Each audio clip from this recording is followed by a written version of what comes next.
Professora, estamos a... agora sim, já estamos em direto, professora. Muito bem, queremos, antes de tudo, desejar as boas-vindas a todos os nossos amigos que nos acompanham, quer de Brasília, a partir de Angola. Boa noite para nós e para os que nos acompanham a partir de Angola e os que nos acompanham a partir do Brasil, uma boa tarde. Então, queremos desejar as boas-vindas à professora Elizabeth, no nosso espaço Filosofia no Bar, que é um espaço dedicado à abordagem de diversas temáticas da atualidade. Para hoje, trouxemos a professora Elizabeth, ela que pertence à Associação Internacional Carta da Terra Brasil e faz parte ao Centro de Estudo e Pesquisa Edgar Morinho. Então, queremos dizer as boas-vindas à professora.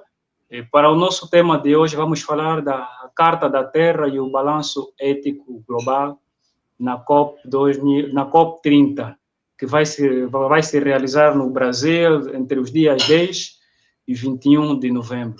Estamos a distância de um mês, será já o próximo mês, então, para anteceder este grande encontro de reflexão, balanço de até que pontos estamos, como estão a ser implementados os compromissos.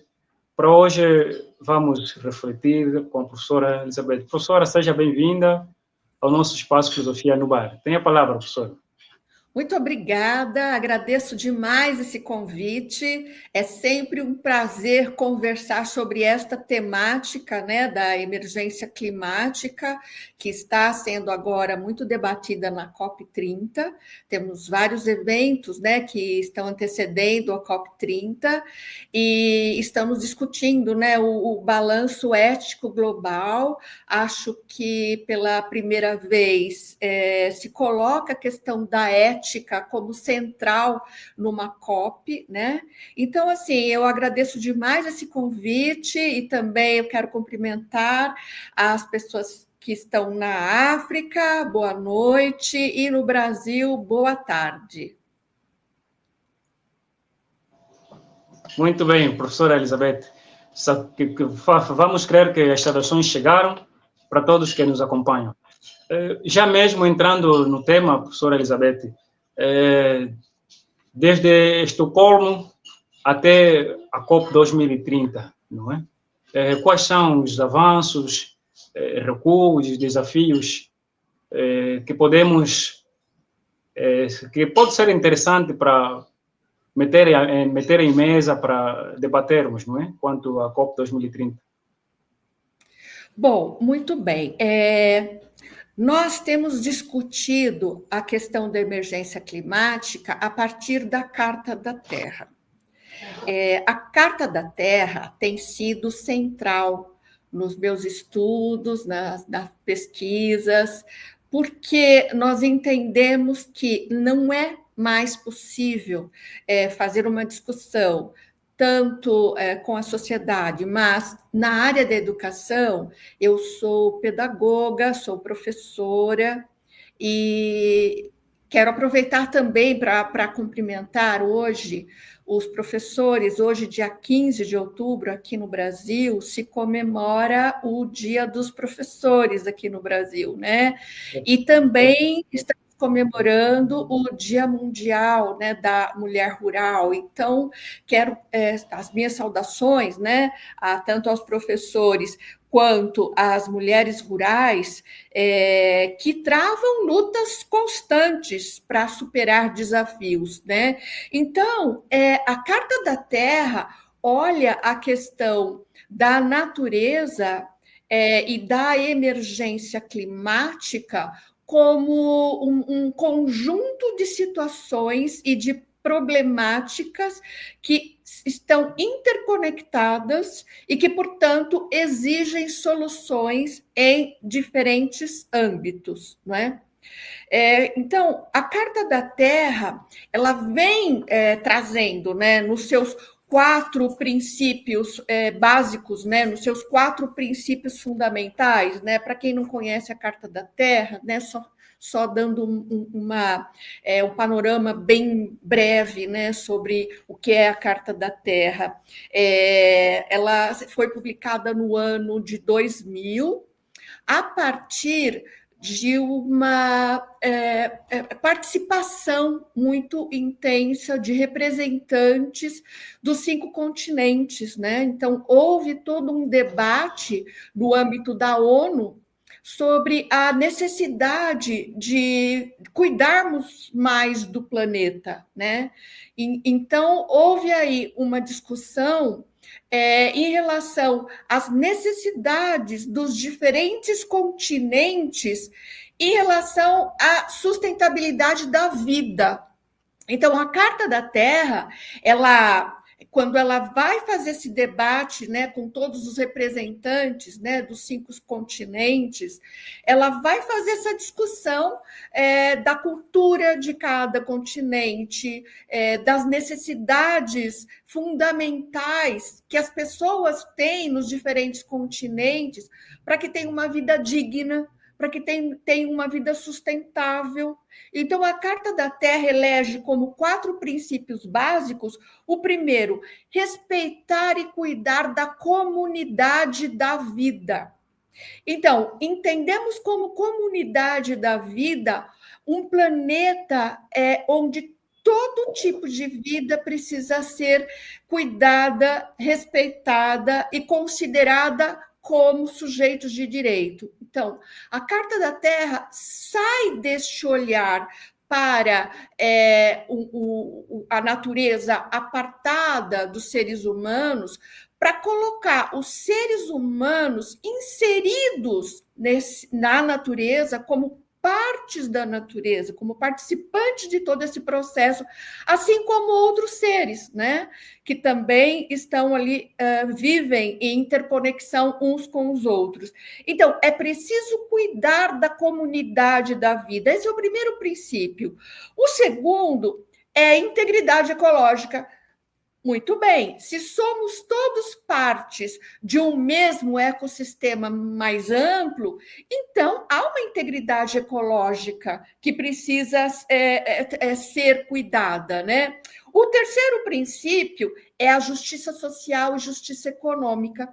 Então, não dá para eu falar de uma comunidade da vida sem pensar as condições de vida dos seres humanos que tem uma justiça social, que tem uma justiça econômica. Então, eu não posso aceitar áreas degradadas, né, de determinados países como sendo menos importantes, ou mesmo aqui no Brasil, eu estou no estado de São Paulo, então, muitas vezes você tem aqui bairros com bastante infraestrutura, muito bem organizados, muito bem atendidos, e tem bairros periféricos, onde a gente tem esgoto a céu aberto, onde a gente tem desigualdades, onde a gente tem pobreza. Então, é preciso lutar por uma justiça econômica e social. E o quarto princípio é a democracia, não violência e paz, porque nada disso acontece fora de um ambiente democrático, fora de um ambiente que considera a paz não apenas como ausência de guerras, mas a paz como algo que é inerente do ser humano, como algo que nós precisamos e temos o direito de vivenciar, de sentir, de nos conectar uns aos outros de uma maneira elevada, de uma maneira amorosa, de uma maneira afetiva. Muito bem, e esses 4 princípios da Carta da Terra, eles se desdobram em outros princípios, né, que a gente não vai tratar aqui. Mas o que eu quero dizer com tudo isso é que, quando a gente pensa nos avanços que tivemos, né, nessas COPs todas, a gente pensa que, de fato, teve conquistas. Então, que conquistas que nós tivemos, né? Então, quando a gente pensa na vida no planeta Terra dessa perspectiva integrada, quando a gente pensa nos direitos fundamentais de todas as pessoas, quando a gente pensa que é preciso ter mais justiça social, econômica, etc., a gente pode olhar que há um engajamento de organizações civis, de grupos que trabalham em favor das pessoas pobres, em favor dos direitos humanos,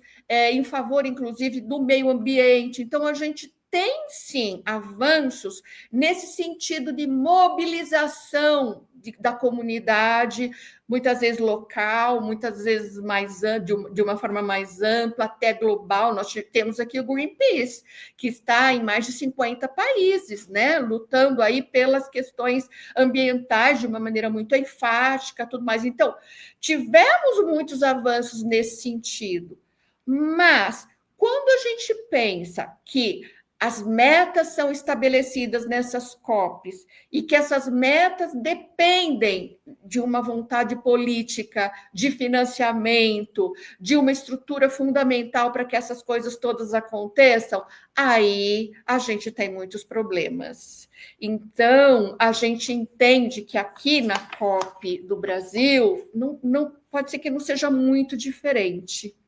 Embora o governo, no balanço ético global, esteja querendo ouvir todas as pessoas de todos os continentes que já mandaram as suas contribuições para a COP, ainda tem o desafio de ampliar o financiamento, né?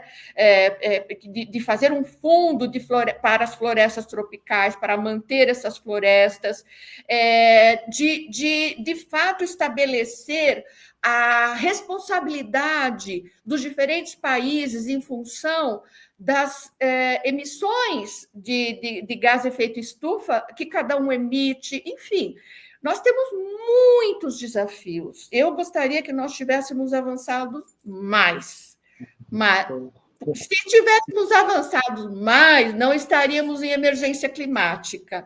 Mas, infelizmente, essa é a nossa realidade, e por isso estamos aqui ainda, né, discutindo isso. É isso. Muito bem, professora Elizabeth, bela introdução.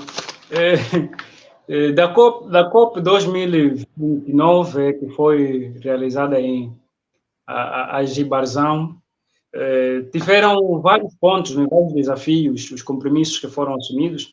Um deles é o aumento e a ambição do financiamento, o outro compromisso para a prática de florestas. E para a COP 2030, temos também os seus desafios, como, por exemplo, a transição justa, a adaptação climática, sinergias entre climas, biodiversidade e desertificação, cultura e ação de clima.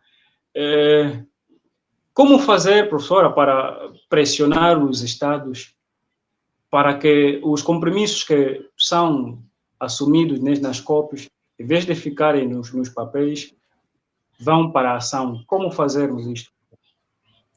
Olha, eu acho que esse é o nosso maior desafio, porque nós temos visto, do mundo todo, um avanço de grupos que, inclusive, ocupam, né, os governos, que são os chamados negacionistas, né?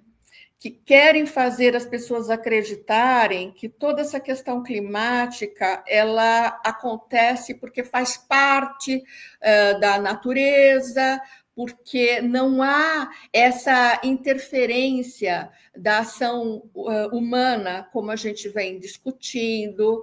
Então, muita gente acaba acreditando, né, nessas narrativas de desacreditar a ciência, de entender que não há nada que se possa fazer porque as coisas vão se resolver. Muitas vezes as pessoas acham que vão se resolver com o uso de tecnologias, que a gente não precisa se preocupar muito, porque isso acaba se resolvendo de uma forma e outra. Então, a gente tem muitos discursos e muitas políticas que são contrárias a esse nosso desejo de avançar neste debate sobre a emergência climática. Então, acho que tem muitas coisas que a gente tem feito e precisa continuar fazendo. Uma delas é combater notícias falsas, não é? Então, a cada vez que a gente se depara, né, com informações que não são verdadeiras, né, nós temos que nos posicionar. Nós temos que alertar as pessoas, olha, essa informação, ela não procede. E temos que buscar fontes. Eu tenho feito muito, e tenho acreditado muito numa questão, que é a seguinte: eu trabalho muito, estudo muito também Paulo Freire, né? E Paulo Freire, ele tem o conceito de conscientização. Para você ter esse papel de conscientizar as pessoas, é preciso primeiro que elas compreendam a realidade, que elas tenham acesso à informação. Então, não dá para eu querer a conscientização de quem não compreendeu a realidade, de quem não tem o acesso à informação.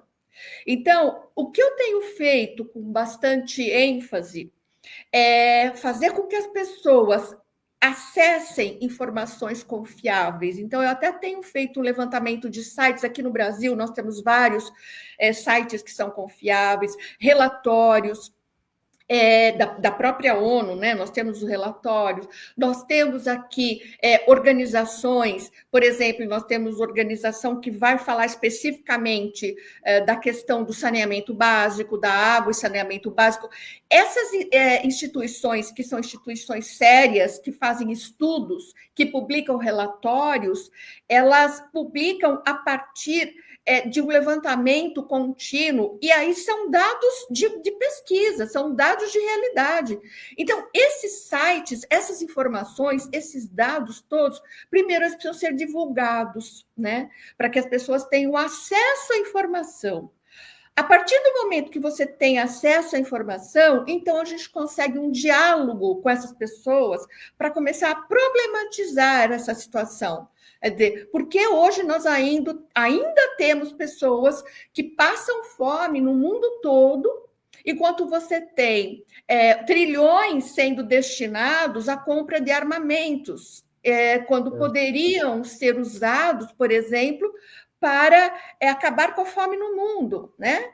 Então, é uma problematização. Eu acho que então, a primeira coisa é trazer a informação, problematizar, para que as pessoas começam a ter consciência, né?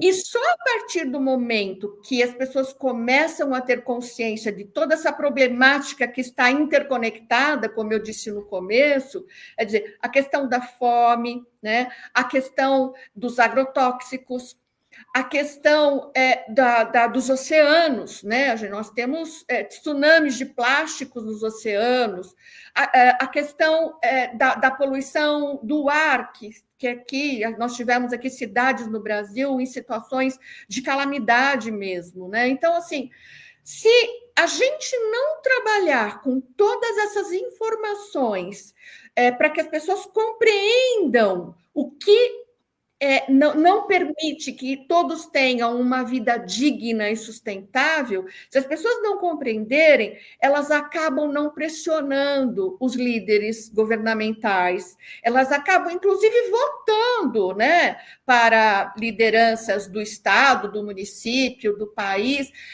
sem se preocupar em compreender qual é o projeto de sociedade que essa pessoa está apresentando quando ela se candidata a um cargo público, né? Ao Congresso, né? E tudo mais. Então, a gente precisa fazer com que essas pessoas deem valor ao conhecimento do projeto que está sendo proposto pelas pessoas que estão se candidatando a algum cargo público. Bom, esse é o princípio da democracia. Agora, o problema é que, muito bem, eu votei na pessoa A, B ou C, então eu já fiz o meu trabalho, eu não preciso fazer mais nada, e deixo que aquela pessoa resolva.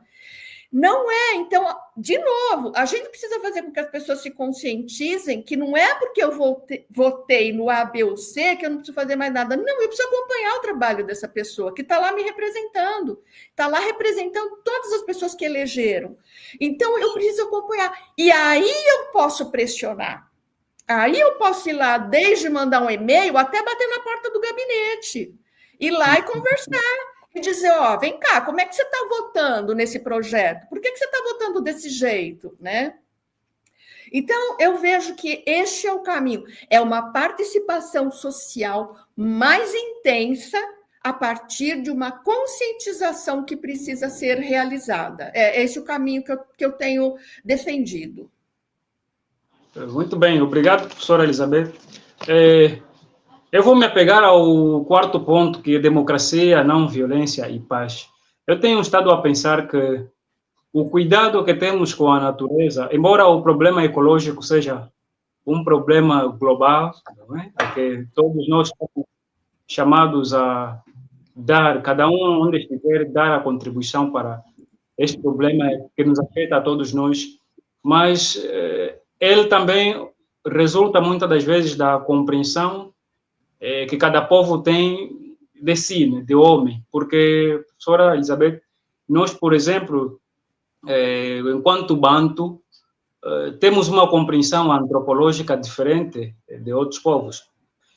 Vê que, para nós, a natureza é uma extensão daquilo que eu sou. Então, se de fato ela é extensão daquilo que eu sou, tenho um cuidado para com ela, porque entendo que prejudicando-me a mim mesmo ou prejudicando a natureza, estaria a prejudicar a mim mesmo. É diferente de alguns outros povos. Né? Por isso é que há um princípio Ubuntu, não é? Lá da África do Sul, que é o Ubuntu. Eu sou porque tu és porque eu sou. Não é? É um princípio que vale a pena ser estudado a nível da discussão ecológica. E entre nós também temos o conceito eto-mudieto, não é? Eto-mudieto. Entre nós, os humanos e a extensão da natureza. Então, se eu deixo de ter o cuidado da natureza, automaticamente estaria a prejudicar a mim mesmo. E já no terceiro princípio, professora, queria mesmo que falasse um pouquinho de justiça social e econômica. Tomei o conhecimento que vocês aí no Brasil surgiu um movimento que visa pressionar o presidente Lula para, em função da COP30, para demarcar espaços territoriais para as comunidades indígenas. Como é que está a ser desenvolvido esse movimento, professor? Bom, acho que você tem assim uma compreensão, né? Toda essa compreensão que faz parte da tradição, né? Aí do seu povo é assim muito bonita, né? Eu fico encantada, né? Quando eu tenho interações, né? E conheço mais sobre a cultura, né? De alguns povos da África e realmente eu fico encantada. Então eu penso que nós temos muito que aprender com essas culturas tradicionais, com essa compreensão da natureza que vocês têm e que não é a compreensão de fato, por exemplo, aqui na América do Sul e na América de um modo geral, na América do Norte especialmente, né? Essa separação entre ser humano e natureza, ela está colocada desde o nascimento das crianças, né? As crianças aprendem isso. Então, cuidar é eu ir lá, cuidar da plantinha e, né, não deixar que falte água, etc. E pronto. Eu não me vejo como alguém que faz parte, porque todos os elementos químicos que tem no planeta também tem no nosso corpo. O oxigênio, né? O ar que nós respiramos, a água que nós bebemos, o alimento que nós consumimos, isso tudo é natureza, né? Então, nós somos natureza. Então, acho que fazer com que os currículos escolares, né? Aí eu vou falar aqui do Brasil especialmente, mudem essa mentalidade é ainda muito desafiador. Então, a gente ainda, por isso que eu digo, a gente avança em muitos aspectos, né? Mas a gente ainda tem muitos desafios, né? Então, acho que é assim que a gente precisa compreender a contribuição de outros povos. Então, quando a gente traz também para o currículo escolar outras culturas, a contribuição dos povos africanos, que também forma matriz cultural aqui do Brasil, os povos indígenas que também, até nós temos leis, que a cultura africana e a cultura indígena está lá na lei, ela precisa fazer parte do currículo. Isso foi até colocado em lei. Mas sabe o que acontece na prática? Isso até é colocado, mas as pessoas fazem um projeto, faz um projeto, estuda dessa cultura ou estuda daquela de uma maneira muito breve e pronto, eu já dei conta da lei. Então, por isso que eu digo, precisa mudar a mentalidade, porque não é isso, né? Quer dizer, na época, e aí foi também no governo Lula, uma lei de 2003, a outra de 2008, quer dizer, nos dois governos do Lula, que essas leis elas foram promulgadas justamente para forçar as escolas e os currículos escolares para ter o conhecimento dessas culturas, para mudar essa forma de pensar. Mas a gente não é por meio de lei apenas. As leis são importantes? Claro que são. Né? É um instrumento que a gente tem de pressão também, mas elas por si só não resolvem o problema. Então, de novo, nós precisamos compreender a cultura de outros povos, especialmente aqui no Brasil, dos povos africanos e dos povos indígenas, que são a matriz também da nossa cultura. E aí, quando você me pergunta como é que fica essa questão na COP, eu vejo em dois sentidos. No que se refere especialmente aos povos africanos, de descendência africana aqui no Brasil, eu vejo já muitas conquistas. Nós conseguimos, por exemplo, também por lei, garantir cotas nas universidades públicas, que sempre foram elitistas, quer dizer, universidades públicas reservadas apenas para pessoas com alto poder aquisitivo, que é uma coisa absurda. Então, nós estamos conseguindo mudar essa realidade, né? Por exemplo, conseguimos criminalizar, né, racismo, né? Estamos discutindo também a questão do papel da mulher negra e etc. Agora, nós temos uma vaga no STF aqui no Brasil, porque um dos ministros se aposenta esta semana, né, antecipadamente, e há uma pressão no governo Lula para que ele indique para o STF uma mulher negra, porque nós temos aqui, né, pessoas extremamente capacitadas para assumir essa vaga. Não sabemos o que vai acontecer, mas a pressão existe. Então, é isso, é tudo com pressão. Na COP30, os povos indígenas estão se mobilizando bastante.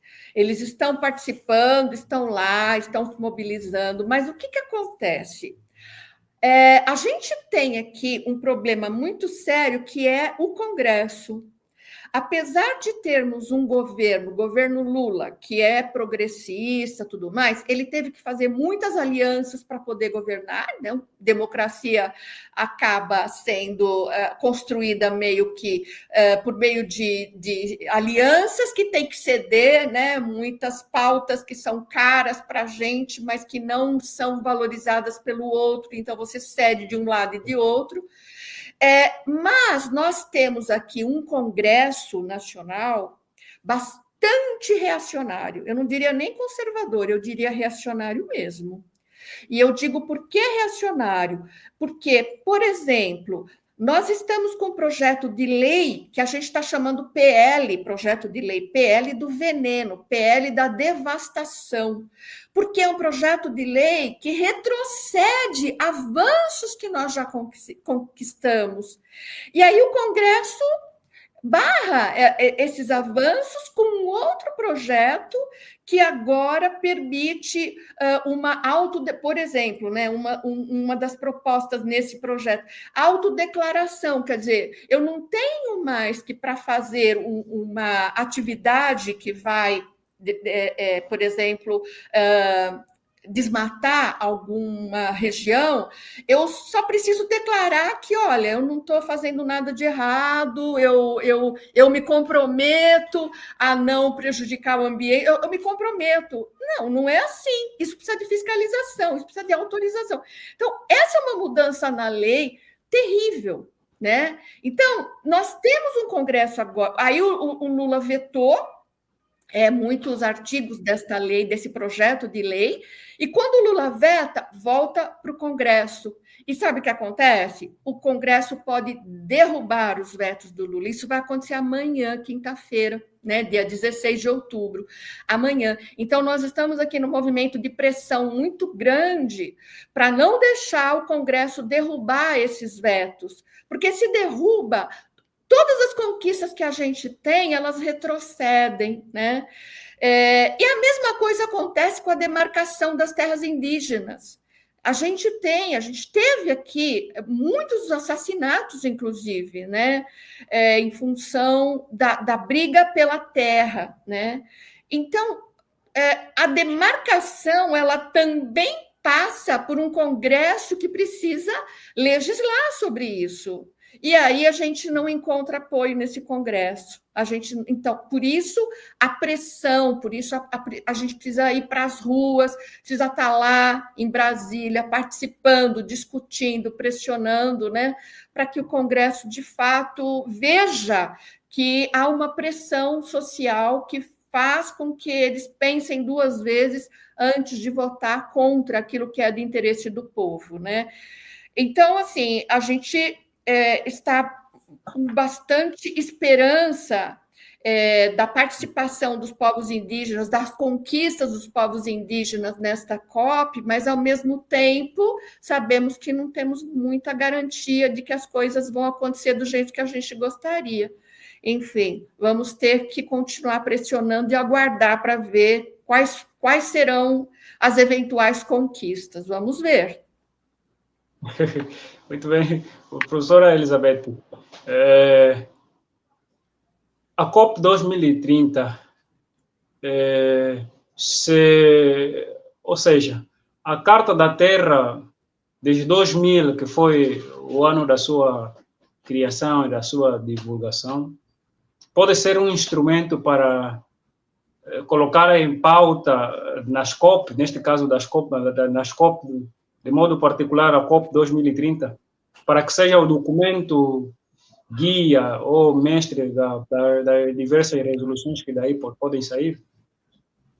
Exatamente por isso que a Associação Carta da Terra Internacional tem investido muitos esforços, né, para a participação em todos esses eventos que estão antecedendo a COP, né? E apoiou muito o balanço ético global, né? Para quem não sabe, o balanço ético global, que foi proposto pelo governo do Brasil, ele apresenta 5 questões básicas para serem discutidas, né, pelas diferentes comunidades nos diferentes países, né? Então, a Associação Internacional Carta da Terra, ela incentivou esse debate, ela divulgou esse balanço ético global, ela tem feito todo um trabalho de coletar informações para entender o que está sendo proposto por esses grupos a partir do diálogo sobre essas questões que foram colocadas pelo governo brasileiro sobre o balanço ético global, foram 5 questões. Então, a Associação Internacional Carta da Terra, ela está fazendo muito esforço no sentido de que, sim, que os princípios da Carta da Terra, que são princípios éticos, que eles estejam presentes ali, permeando todo o debate da COP30.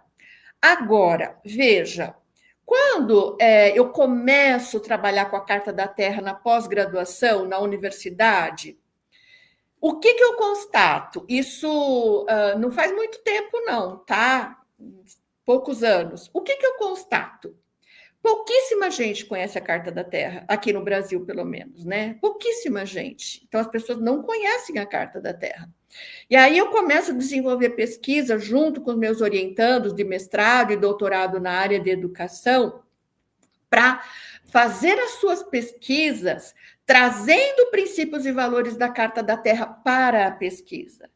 E quando eles começam a conversar com professoras, professores, desde a universidade até a educação básica, eles constatam também que as pessoas não conhecem a Carta da Terra. A Carta da Terra, este ano, faz 25 anos, né? Está comemorando seus 25 anos. E aí nós temos feito vários eventos para divulgação da Carta da Terra, né? Várias publicações, né? Para que as pessoas conheçam a Carta da Terra. Não porque a gente entende que a Carta da Terra vai resolver todos os problemas do mundo. Não é isso. Não porque a gente acha que a Carta da Terra é perfeita e que não tem nada para melhorar na Carta da Terra. Também não é isso. Nós podemos até olhar para este documento de 25 anos depois e constatar, olha, aqui pode melhorar, aqui pode mudar isto, acrescentar aquilo, porque 25 anos se passaram. Mas o que nós estamos discutindo são princípios e valores. Então, esses princípios e valores, eles precisam estar presentes em todo o projeto de sociedade, né? Então, é esse trabalho que a gente vem fazendo da Associação Internacional Carta da Terra e oferecendo cursos, né? Cursos, palestras, tem o site, né, da Associação Internacional Carta da Terra e da Carta da Terra Brasil também, onde tem publicações, enfim, tem cursos, etc., para que a gente tenha maior divulgação, para que as pessoas conheçam mais, de tal forma que esses princípios e essa compreensão, né, do cuidado com a vida. Eu sempre digo que eu tenho dois termos que, para mim, são fundamentais quando a gente fala de educação. É o cuidado, que até Leonardo Boff, que foi um dos representantes aqui da América Latina, né? Ele é do Brasil, e aí ele fala da questão do cuidado. Então, o Leonardo Boff, ele traz o cuidado como fundamental. Este livro aqui, ó, Saber Cuidar, de Leonardo Boff, ele diz o seguinte, que tudo que existe vive precisa ser cuidado para continuar a existir e a viver. Uma planta, um animal, uma criança, um idoso, o planeta Terra. Uma antiga fábula diz que a essência do ser humano reside no cuidado. O cuidado é mais fundamental do que a razão e do que a vontade. Então, esse conceito de cuidado, ele tem que ser divulgado, tem que ser discutido. E tem um outro livro e um outro autor que eu também prezo muito, que eu já citei, que é Paulo Freire, e que tem um livro que se chama Pedagogia da Indignação, é este aqui, quando ele diz o seguinte, não se educa sem a capacidade de se indignar diante das injustiças, diante da violência, diante das desigualdades, dos preconceitos. Então, cuidar e, ao mesmo tempo, temos que nos indignar, porque quando nos indignamos, nós assumimos um posicionamento de mudar aquela realidade, de construir um cenário que seja utópico no sentido de mover, de nos movimentar para um mundo melhor, né? Então, é nesses termos que a gente vem discutindo a Carta da Terra e tentando fazer com que as pessoas se aproximem um pouco dessas ideias para que a gente possa, de fato, construir um mundo melhor. Muito bem. Professora Elizabeth, para fazer mesmo um comentário a propósito da obra de Leonardo Boff sobre o cuidado, a essência do ser humano, entre nós, a tarefa do cuidado é de responsabilidade materna. Neste caso, cabe às mulheres a sua mestria, cuidar. Então, quer dizer, significa que o mundo que tem uma compreensão machista precisa, até certo ponto, aprender com as mulheres, porque elas cuidam da casa, cuidam da família e cuidam dos filhos. Entre nós, esta tarefa do cuidado é encarregue às mulheres. Então, as mulheres, nesse desafio de conscientizar, também têm um papel importante para alcançarmos os tais propósitos. E já agora, professora, 25 anos, 2 décadas e meia, daqui a pouco passamos para a terceira. Quero saber, professora, a Carta da Terra ainda continua a ser atual?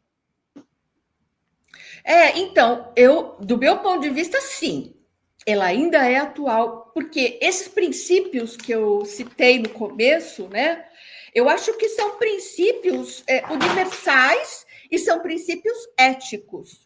Então, esses princípios, do meu ponto de vista, eles são atemporais, né? Eu acho que nós temos que assumir esses princípios. Mas é o que eu disse.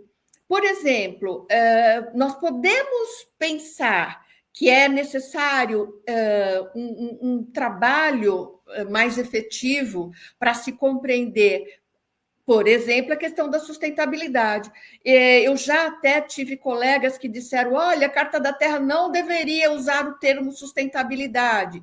Mas a questão não é que ela não deveria usar o termo sustentabilidade, a questão é o que fizeram ou o que fazem com o termo sustentabilidade.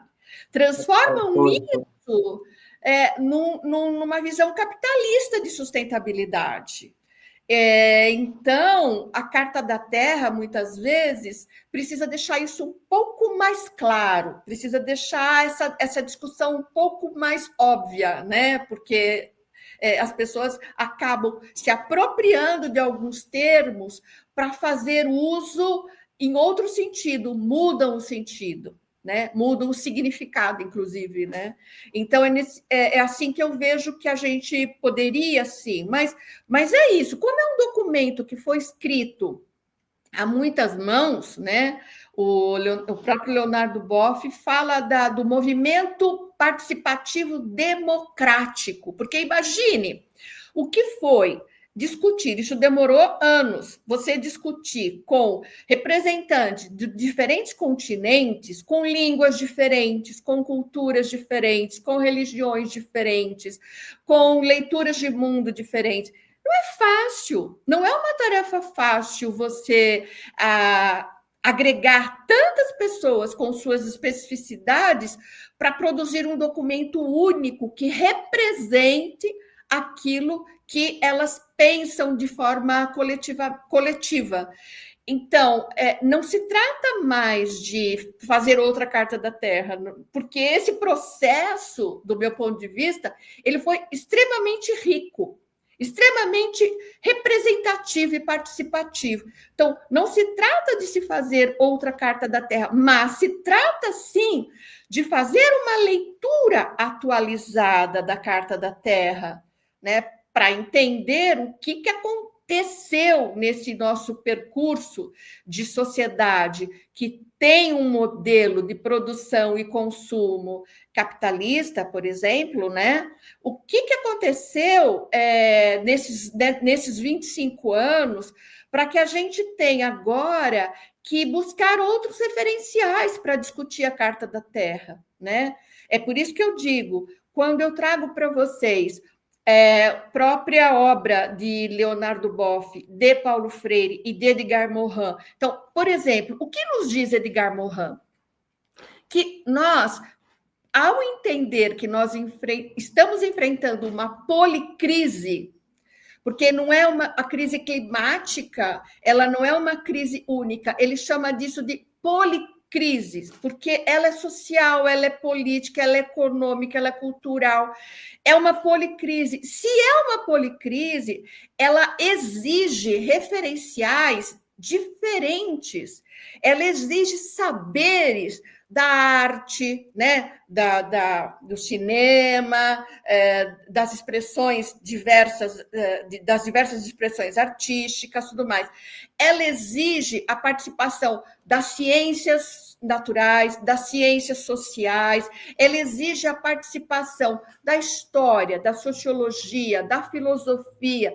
Então, a leitura da Carta da Terra, ela precisa ser efetuada com base neste conjunto de referenciais, de uma maneira interligada, que é o que nos ensina esse diálogo entre os saberes.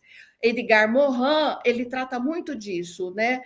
É este diálogo entre esses diferentes saberes que nos permite ler a Carta da Terra de uma maneira atual, compreendendo essa policrise no contexto do ano de 2025, do século XXI, tudo mais, para que a gente possa, de fato, ter uma leitura mais ajustada do que acontece hoje, porque a partir dessa leitura é que nós vamos propor políticas públicas e nós vamos propor uma comunidade mais ativa e que desenvolva ações que estão conectadas com este pensamento fundamental da Carta da Terra em relação ao cuidado com a vida. Então, é nesse sentido que eu vejo a leitura da Carta da Terra. Muito bem. Queremos também falar àqueles que nos acompanham, caso alguém tenha alguma questão a fazer à professora Elizabeth, pode colocar no chat e a professora Elizabeth poderá responder. Né? Estamos já a caminho já de 45 minutos, mas quem tiver a sua questão pode colocar aí. Professora Elizabeth, mesmo no preâmbulo da versão portuguesa, edição brasileira da Carta da Terra, em função do aspecto ético que a Carta da Terra realça várias vezes, o preâmbulo diz o seguinte: a Carta da Terra apresenta-se como um documento que nos dá esperança ou saída pelo fato dela apontar princípios éticos e fundamentais para a construção de uma sociedade global sustentável no século XXI.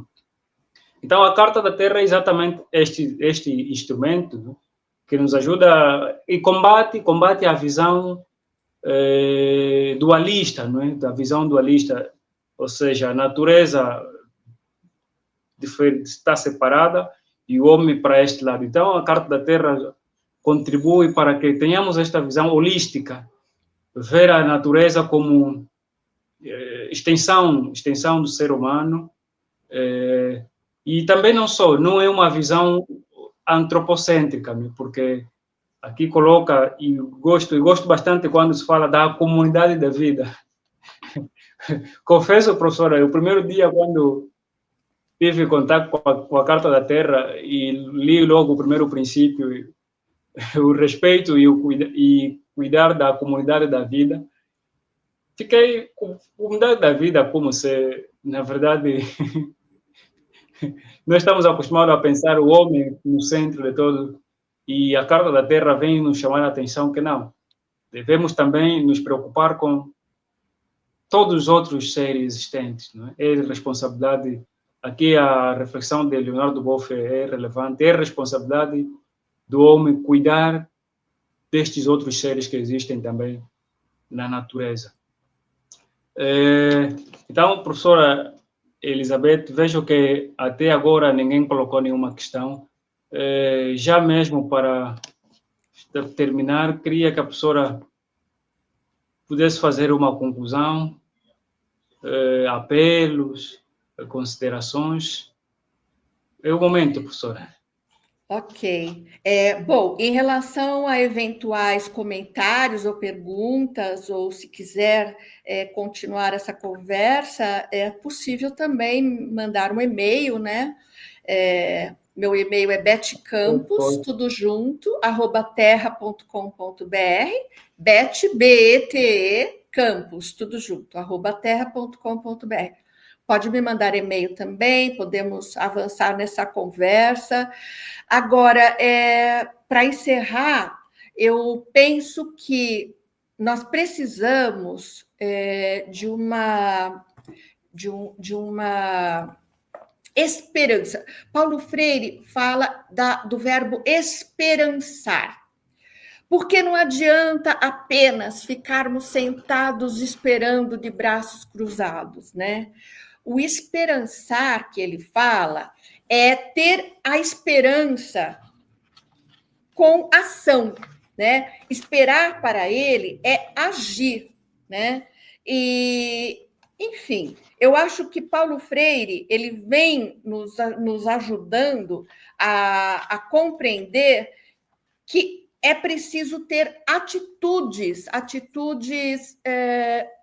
favoráveis a esta comunidade da vida. Não é possível a gente entender que não temos responsabilidade. Não, nós temos muita responsabilidade. E eu penso que, desde daquilo que a gente consome, aquilo que a gente compra, aquilo que a gente descarta, as pequenas coisas do nosso dia a dia são relevantes. Até aquilo que a gente cobra das políticas públicas, das empresas, não é? Das organizações não governamentais. Eu acho que nós temos que ter esta visão muito mais ampliada da nossa responsabilidade perante o planeta, né? E Edgar Morin também nos convida a construirmos essa ideia de cidadãos planetários, a entender que nós somos cidadãos do planeta. Então, aquilo que acontece do outro lado do mundo, né, em relação ao lugar onde eu estou, importa muito. Porque o que acontece lá está interconectado. Nós não estamos acostumados a compreender esta interconexão, né? Então, é compreender. O meu recado aqui é que todos nós possamos compreender esta interconectividade, aquilo que acontece. A Covid-19 mostrou muito isso, né? Um vírus que surgiu lá do outro lado do mundo em relação ao Brasil atingiu o mundo todo, não é? Então, nós estamos interconectados. Nós temos responsabilidades em relação à vida no planeta, e não é só a minha vida, a vida das pessoas que me rodeiam, não. É toda e qualquer vida, e não só a vida humana, como você muito bem disse, não é? Então, todas as vidas, elas têm direitos a esse respeito, direito a esse cuidado. Então, é esse recado que eu gostaria de deixar, que as pessoas elas se engajem, né, em defesa desta vida que é tão necessária para que a gente continue existindo neste planeta, né? E convido, obviamente, a leitura da Carta da Terra e a discussões, né, que possamos ter em relação a esses princípios e esses valores da Carta da Terra. E super agradeço a possibilidade de estar conversando aqui com vocês, de poder tratar dessa temática. Eu estou, assim, muito feliz e agradecida pelo convite. Professora, eu não queria, apesar de ter pedido para fazer uma conclusão, mas agora que surgiu uma questão. Professora, como trabalhar, por exemplo, como trabalhar a Carta da Terra em sala de aulas, não é? Imagine que língua portuguesa, aulas de língua portuguesa, matemática, como introduzir a Carta da Terra no currículo escolar? Essa é uma ótima pergunta. Por que eu coloco esta questão? Sim. Essa questão eu coloco pelo fato de ter havido desconhecimento quanto à Carta da Terra, professor. Eu confesso que, por acaso, tomei conhecimento da existência deste documento a caminho de 3 meses, não é? A caminho de 3 meses. Então, só para vermos que ainda há muito o que se fazer. Sim, veja, eu como eu disse, eu acho que assim, o que nós estamos tentando conversar, dialogar com as pessoas, é sobre a essência, os princípios e os valores. Então, ainda que as pessoas não conheçam o documento Carta da Terra, muito daquilo que está colocado na Carta da Terra, as pessoas já fazem, né? Então, veja, teve uma orientanda minha que fez uma pesquisa de mestrado, e aí ela foi a uma escola, e a primeira coisa que eu falei para ela, primeiro, o que você tem que fazer é olhar o que a escola faz que está em diálogo com os princípios e valores da Carta da Terra. E já tinha muita coisa. Então, por exemplo, quando a escola trabalha com uma horta dentro do seu currículo, então, as crianças, né, os adolescentes podem fazer o plantio, podem colher, podem se alimentar desta horta. Quando a escola compra alimento da cultura familiar, né? Então, já está sendo contemplado, né? Essa preocupação de você adquirir os alimentos para a escola de uma cultura familiar. Quando a escola se preocupa em ter áreas verdes, né, dentro da escola, se preocupa em não impermeabilizar todo o solo, se preocupa em recolher a água da chuva, se preocupa em fazer a reciclagem, né? Se preocupa a dizer para as crianças que a gente não pode ficar desperdiçando água ou energia, ou enfim, tudo isso muitas escolas já fazem. Então, não dá para a gente achar que nós vamos lá e levar o conhecimento novo, não é isso. Muita coisa já está sendo feita, muita coisa as escolas já fazem. Então, o que a gente precisa fazer? Que é o que eu sempre dizia para os meus orientandos nas suas pesquisas. A primeira coisa é fazer um diagnóstico. O que as escolas já fazem? O que já existe? E é a partir dali que a gente vai olhar como a gente pode avançar, mas compreendendo, acho que isso é a parte fundamental. Por que a gente faz isso? Por que eu faço um projeto de reciclagem com meus alunos? Porque a Secretaria de Educação mandou? Porque a diretora disse que tem que fazer o projeto? Ou, sei lá, porque alguém veio aqui e trouxe um projeto para a gente implementar? Se eu não entender o que está por trás de todos esses afazeres, né? Do porquê que eu faço uma horta, do porquê que eu faço uma reciclagem, do porquê que eu acho que precisa ter uma área verde ali. Se eu não entender o que está por trás disso, é aí que entra os princípios da Carta da Terra. Olha, o que está por trás disso?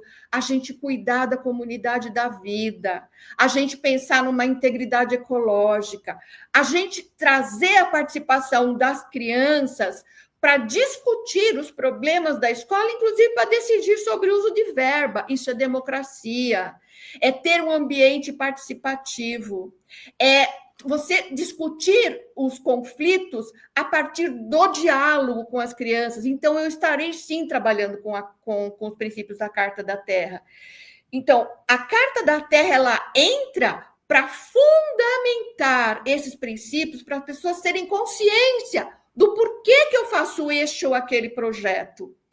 E quando eu tenho essa consciência, aí eu posso avançar muito mais. Eu posso trazer livros para a escola que antes não existiam, que tratem da questão climática, porque antes não existia. Eu só trazia os contos de fada, ou sei lá, outros livrinhos para a escola, e não trazia livros que tragam debate sobre a questão do racismo, sobre a misoginia, sobre a desigualdade. Então, eu começo a trazer livros para dentro da escola, porque eu entendo qual é o sentido de você formar pessoas preocupadas com este ambiente de respeito e de inclusão, né? Valorizando todas as culturas e toda a diversidade que é tão rica aqui no nosso país também, né? Então, eu acho que é nesse sentido que a Carta da Terra ela precisa ser compreendida para estruturar um projeto amplo, um projeto de educação, e é a partir dessa estrutura que eu vou desenvolvendo outros projetos, mas sabendo que a finalidade de tudo isso é você entender que tudo é feito para que a gente possa ter uma sociedade melhor, um mundo melhor. E aí eu posso discutir na matemática, por exemplo, se eu vou ensinar porcentagem, eu posso discutir, eu posso pegar dados que estão disponíveis para discutir qual é a porcentagem de pessoas que são analfabetas no nosso país. Aí eu digo, é pouco, é só 6%, é só 11%, é só 7%. Mas quando eu conto que 6% ou 7% significa aqui no meu país de 11 a 12 milhões de pessoas, opa, peraí, 11 ou 12 milhões de pessoas? Então eu vou ensinar a porcentagem ensinando o que está por trás deste número. O que significa eu ter 12% de pessoas analfabetas, por exemplo, na região do norte ou do nordeste do nosso país, enquanto na região mais rica essa porcentagem é bem menor. Então, eu já começo a mostrar a desigualdade. Olha, a média, né? A média é essa, mas esta média não significa, primeiro, significa que eu tenho muitas pessoas analfabetas, mas pior, significa que há regiões mais pobres onde este número é muito maior. Então, eu posso ensinar porcentagem, eu posso ensinar gráfico, eu posso ensinar tabela, todos esses conceitos de matemática que eu posso trazer para as crianças, fazendo com que eles entendam esses conceitos a partir de dados de realidade, né? Fazendo gráficos, por exemplo, sobre o desemprego nos últimos 5 anos. O que aconteceu com o desemprego? E por que tem desemprego? Aí eu vou mais longe. Por que tem desemprego? Né? Por que as pessoas... O que acontece que as pessoas ficam desempregadas? Né? Então, eu vou discutindo todas as questões sociais com conteúdos da matemática, da história, da geografia. Por exemplo, na geografia, se você mostra um mapa da rede hidrográfica do Brasil, né, dos rios, daqui na minha cidade mesmo, né, onde passavam os córregos que foram canalizados. E aí as crianças nem sabem que ali na rua de baixo existia um córrego que foi canalizado. E o que isso causa? Qual é a implicação de você ficar canalizando rios e córregos? Então, eu vou para a geografia e ensino isso. E ensino as consequências dessa ação, né?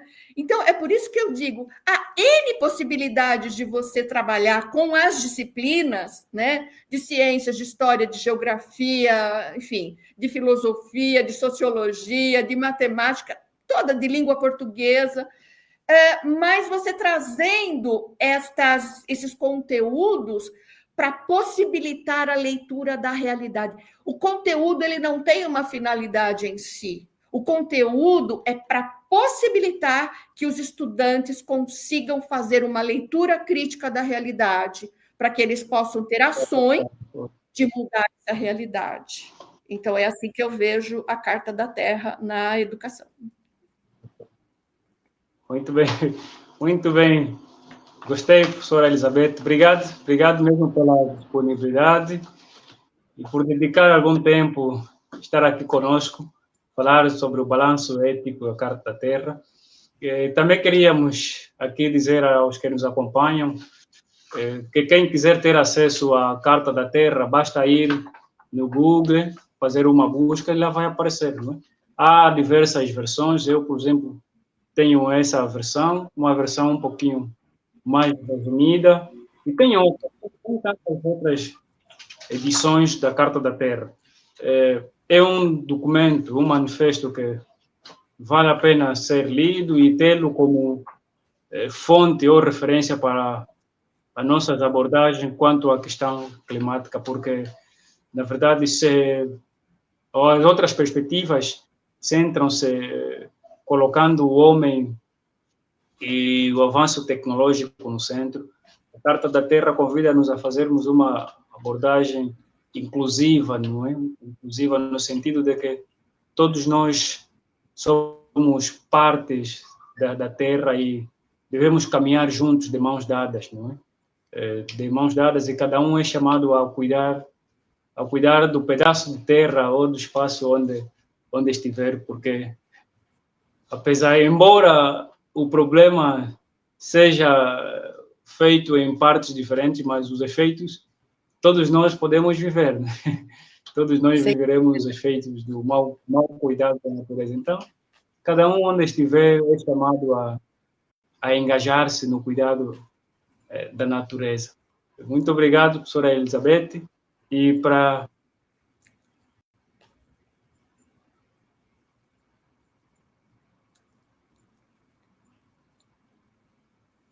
Bom, eu não estou te ouvindo mais, mas quero também deixar aqui os meus agradecimentos, né? Dizer novamente que foi um prazer conversar aqui com você e estou disponível para que, se quiserem continuar a conversa, para outros momentos, podemos sim conversar. Se quisermos conversar depois da COP, para aí a gente ver o que aconteceu de fato nessa COP, né? Podemos marcar para uma nova conversa, tá bom? Muito obrigada. Muito bem, muito bem. Nós agradecemos, professora. Até já. Obrigada. E boa Copa para vocês, que será já próximo mês. Sim, será que próximo conquistemos avanços. Obrigada. É verdade. Então, até já, professora. Tchau, tchau.